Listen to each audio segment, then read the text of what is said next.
what we call Together We Thrive. It's really, really special. Guess what? We are being celebrated, girls. Give yourself congratulations for International Women's Day. It is really special to celebrate this day in 2025 because it also coincides with what we are launching as a brand for this initiative, or for what we call a, I don't want to call it movement, it sounds negative, but a pledge, let's just say, a joint pledge of Together We Thrive. And none of what I'm going to speak right now or the way we've branded this is coming from ChatGPT. It's intentional. Last year, and I'll tell you how we crafted this. Last year, we conducted a survey of how women in the workplace feel about us. And 72% of you said that you have positive sentiment of how you feel being at Property Finder. And so, and I'll come to that data point in a little bit. And then the International Women's Day theme was announced. It was hashtag Accelerate Action. And we looked at our data points. We said that we are a company where we have 42% women, a data point that some will die to have in their companies.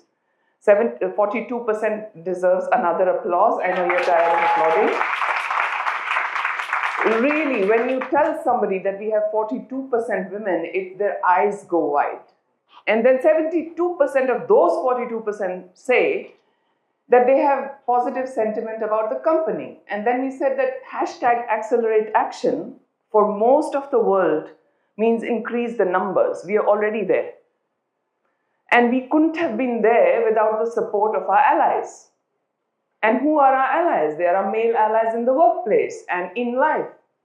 And so if that's the place where we are, then Together We Thrive is what we are celebrating. Together we thrive, both together.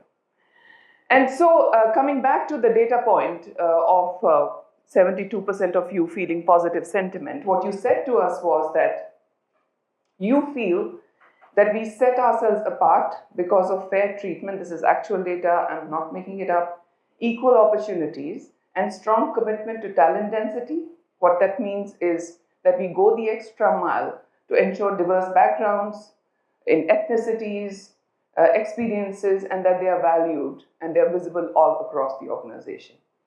At the same time, you also highlighted that there are some areas that we need to work on, and there are programs that are in place. I'll come back to that in a bit, and through the rest of the morning we'll talk about those. And those are things that we are carving out and we are building into the organization.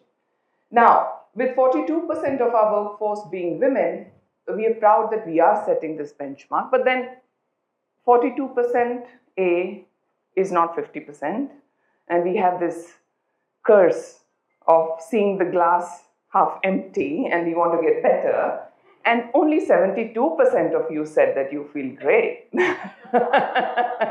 And so we want to get even better. And I want to step back a little bit to change living for good in the region. That's our shared purpose. It's a very lofty purpose. How do we deliver this? By being our best selves. What does that mean? Our best self means that we should feel comfortable being our authentic self, coming into an environment and not having to pretend something else. And in many walks of life, you have to do that to succeed, but that's a workplace where you can feel authentic, feel who you are, be yourself, do your best is the workplace that we are trying to create. And that's a very lofty goal. And when we do that, that's when we'll deliver our shared purpose. And that's where we are going to go. And both women and men, in doing so, when they're feeling comfortable being themselves, what does that also mean? That the other person that I'm working with should also be comfortable. What does that mean? That means I have to be aware of my unconscious biases. I'm a woman, I behave a certain way, I'm made up a certain way, and I'll have my biases, but in order to ensure that the person next to me is able to be their best self, and my personality is not coming in the way of them being best, is something that I have to work on, right? Only then we can be thriving together and delivering, being our best self, and delivering our shared purpose.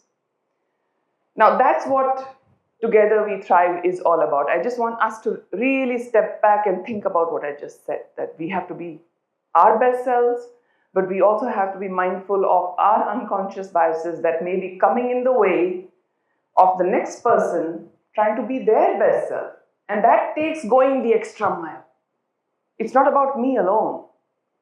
It's about me being conscious of what I'm doing to the person next to me. And then together we can thrive. Yes? Hell yeah. Okay. And now I'm going to switch gears a little bit. I want to address the women in this team first. I shared this sentence with my lovely Sarah and talent and culture team some time ago. And it does actually, when I say this, it gives me goosebumps, I get teary-eyed and blah, blah, blah, blah, blah. I think of my mother and I think of my grandmother and all of those. And I'm going to quote, and you have to guess who said this. Your crown has been bought and paid for. Put it on your head and wear it. Who said it? No. The iconic Maya Angelou. I'm going to repeat it. She said, your crown has been bought and paid for. Put it on your head and wear it. The message I want to share is that the earlier generations of women have paved the way. The first vote has already been cast. The first woman has already gone to space, and so on. We have to feel that this is our rightful place and bring our best self to work. Let that sink in. Assume the rightful place is what I'm going to say to my women colleagues. I also want to now address the men in the room. I mean, they're in large numbers. Look at them, give them a huge round of applause. I can share a leaf out of my life. There is no way in hell I would have been half successful as a professional, as a woman, as an individual, but for the men who leaned in my life. My uncles, my father, who always said, you're equitable, went the extra mile in making me feel so. I come from a very conservative place. I'll talk about that a little bit more later. It's my children. I have 2 boys, they're men. I think they paid the biggest price of all the time that I dedicated to my professional growth. And not once have they complained. They're always very proud of my accomplishments. My managers, who when I said that I need flexibility, I want to go home because my son is in secondary school and he needs help with math. So from 6 to 8 is going to be my red hour. And then he would stand outside my door and say, you're still here, why aren't you going? The men in this company, we wouldn't have been half as successful. With all my gratitude to all the men in my life, I celebrate you and thank you for being in our lives. That's what I say. Welcome to Together We Thrive.